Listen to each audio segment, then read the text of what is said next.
Om Namo Bhagavate Vasudevaya. Om Namo Bhagavate Vasudevaya. Om Namo Bhagavate Vasudevaya.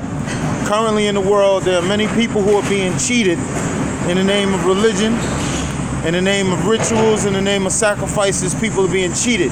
A lot of people out there, they want knowledge.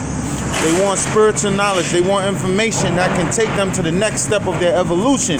However, you have some unscrupulous teachers out there who are charging exorbitant fees to teach people knowledge that this knowledge is actually free. It is not cheap, but it is free knowledge.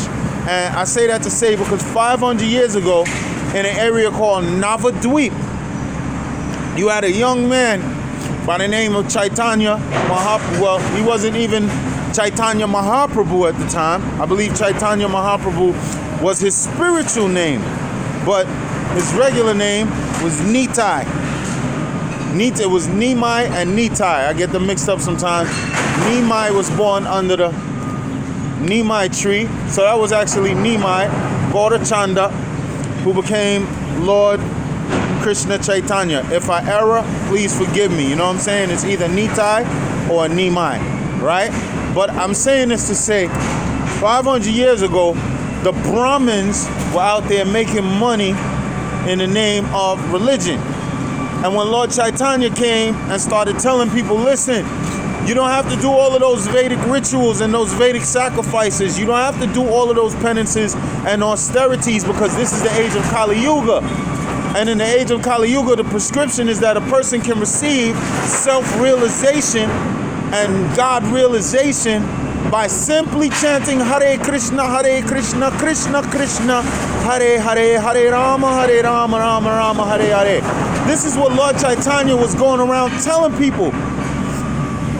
Eva Kevalam, he was telling them, yo, always chant, just chant, just chant. So imagine now, I'm telling you in this day and time, listen, you can get all of that yogic power, all of those mystical powers. If you want to travel to other planets, you can do all of that simply by chanting Hare Krishna.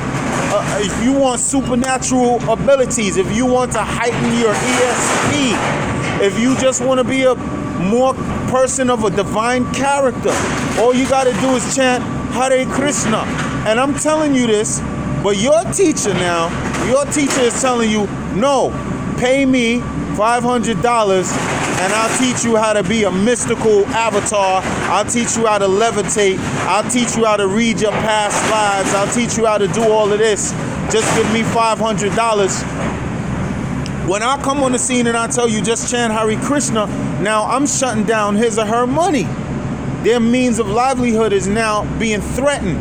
So people like that will go to the police or they'll go to the court of public opinion and say, yo, Caprice is out there teaching people that all you got to do is chant Hare Krishna.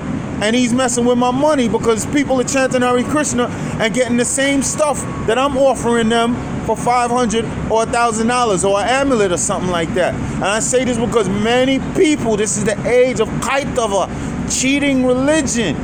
Many people have went through the path of the Abrahamic religions. All of the Abrahamic religions are telling you the same thing.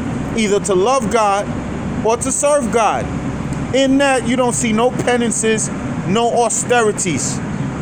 If you go to the yogis, they looking for samadhi. They looking for liberation. And we're here as devotees of Lord Krishna, and we're telling you, whether you're a yogi or you're a religionist or any of that, you get the same benefit by just chanting Hare Krishna. This is not the age for penance and austerities, B. This is the age, the iron age of quarrel and hypocrisy. So if you're getting involved with these mundane religions, you're either going to be quarreling or you're going to be a hypocrite. And we're telling you the transcendental path. Because how can a person go to a lecture and leave a lecture more confused than when they went? Ask your teacher, one, can you tell me the difference between material energy, gross energy, subtle material energy, and spiritual energy?